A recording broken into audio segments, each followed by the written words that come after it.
आज की वीडियो में हम पश्चिम उत्तानासन की विधि सीखेंगे। इसे करने के लिए दंडासन की स्थिति में बैठ जाएं। दोनों पैर सामने की ओर फैले हुए, हथेलियां शरीर के पास। सांस को अंदर लेते हुए दोनों हाथों को सिर की दिशा में ऊपर उठाएंगे। बॉडी को ऊपर की तरफ स्ट्रेच करना है। ब्रीथ आउट करते समय टोज को पकड़ेंगे अपनी फिंगर्स से, टोज को अपनी तरफ खींच लेना है। पुनः ब्रीथ इन करें और ब्रीथ आउट करते समय फॉरवर्ड बेंड करते हुए एल्बोज को ज़मीन पर टच करने की कोशिश और फोरहेड को नीज पे टच करने की कोशिश। अगर आपकी फ्लेक्सिबिलिटी इतनी ना हो कि आप अपने टोज पकड़ पाओ या अपने एल्बोज को ज़मीन पे पकड़ पाओ, तो उस समय आप अपने हाथों को ज़मीन पर रख सकते हैं दोनों पैरों के पास। पीठ को सीधा रखते हुए धीरे धीरे फॉरवर्ड बेंड करना है। स्टेप बाय स्टेप हाथों को आगे की ओर लेकर जाना है।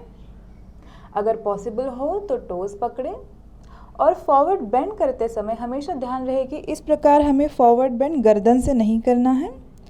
फॉरवर्ड बेंड करते समय हमारी मिडिल बैक और लोअर बैक पे ध्यान देना है।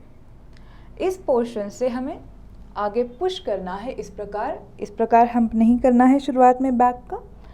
अगर आप पहली बार पश्चिम उत्तानासन का प्रयास कर रहे हो तो उस प्रैक्टिस के दौरान आप नीज को हल्का सा बेंड कर सकते हैं और फिर अपने सिर को पैरों के पास ले जाने की कोशिश। इस प्रकार धीरे धीरे हर एक ब्रीथ आउट के साथ नीज को स्ट्रेट करने की कोशिश करनी है और फॉरवर्ड बेंड करना है।